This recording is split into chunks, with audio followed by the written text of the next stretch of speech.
That clip you just heard was from a set that went really, really well. You know, the band was really tight. We were on tempo for nearly 100% of the time.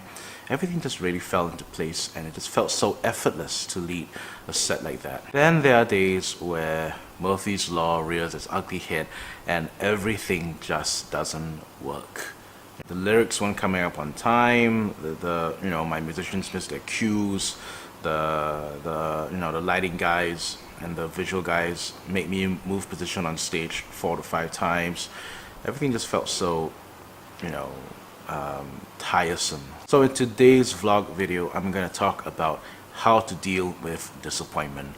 And I'm not saying that your ministry members are disappointments. That is not what I'm saying at all. What I'm saying is that you may have a sense of disappointment that comes when your expectations don't match up to your reality. Here's a helpful equation that my best friend gave to me when we were talking about this, and I was telling him how frustrated I felt, and nothing seemed to go my way during the worship set. He said to me that happiness equals to reality minus expectation. Let me say that again. Happiness equals to reality minus expectations. In other words, if you have a lower level of expectations, you're going to experience a higher level of net happiness. I did point out to him that what if the reality is like a negative value, right? So he said that you need to have negative expectations. Fact of the matter is, if you're in worship ministry and if you're dealing with any form of human interaction, you know that things will go wrong. There's just no two ways going about it. You can let yourself feel let down by people, and you can let yourself feel defeated. And I think the Lord's been teaching me through these moments. Here are 2 thoughts that I have when it comes to dealing with your feelings of disappointment. And I hope that as you process your feelings of disappointment, that you won't let that feeling override your call as a worship leader. First one is this: you are not as professional as you think you are. I know I'm going to step on some toes here, but I said it. We are not as professional as we think we are. We don't know it all. We don't have all we're not the most qualified in the room. We're not the most talented. It's a very dangerous thing to feel like you're the most talented person in the room, because that will get to your head very quickly. When you think you are talented, you feel entitled. You feel entitled to a sense of like accomplishment. Like, hey, why isn't everyone pulling their weight? And I think that is a very dangerous attitude to have, especially in ministry. Ultimately, what we have is a gift from God, and we are just told to steward our gifts. So if I'm called to be a worship leader, I am going to put all my heart and soul into making sure that I serve as a worship leader. It's not my place to demand or expect things from other people, like let's say the audiovisual guys, the lighting guys, the camera guys, all the technical people who are behind the scenes. It's not my place to tell them what I think they should do. They are certainly accountable to their own ministry and their own leaders. Take yourself out of the equation and really have a think. Am I called to be a worship leader? And if I am, then that is the area of influence that I am in charge of, that I'm going to put my best effort and do a good job at being a worship leader. So my first thought pertains to you.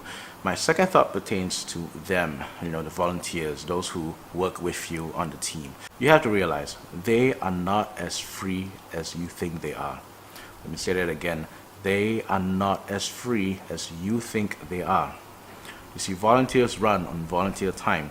Who am I to impose my personal level of, let's say, musical standards or technical excellence onto somebody who may only have time 5 minutes in the week to prepare for the set? Now, I'm not saying 5 minutes is like the ideal or like a bare minimum or something, but everyone is responsible for their own personal stewardship. And I think that I still need to give thanks for the person who can only give 5 minutes a week to prepare for a worship set. I need to give thanks for the fact that these people may be so busy outside. They have their own jobs, their own family life.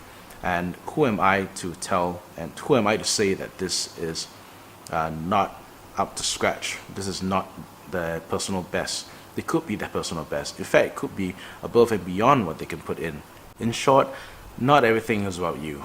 And all this feeling of disappointment that you have when it comes to a bad worship set, That's mostly how you feel about it. So how should you process this? Come before the Lord, recognize that all humans are limited, and there will be days where we have excellent days of technical excellence, and there'll be days where we have like terrible days of technical excellence, and or like no standards at all. But we'll give thanks through it all, and we will, even laugh about it. Don't let these disappointing times define who you are as a worship leader. You have been given a task by God to lead worship, to craft songs, choose songs, to plan songs, and to lead the congregation into worship. Make sure you get that down, and you are in charge of that. That's your sphere of influence. Do that. Everyone else who has their own little role to play, let them be accountable to God for what they are supposed to do. Anyway, thank you for watching. This has been helpful for me to process my feelings of disappointment. And I know that I'm going to submit these feelings to God, and I'm going to make sure that I'm going to put in my best when it comes to worship leading. If you do have any questions, queries, or comments, please post them in the comment box below, and I'll get back to you as soon as I can. Thank you for watching. This is Justin signing off.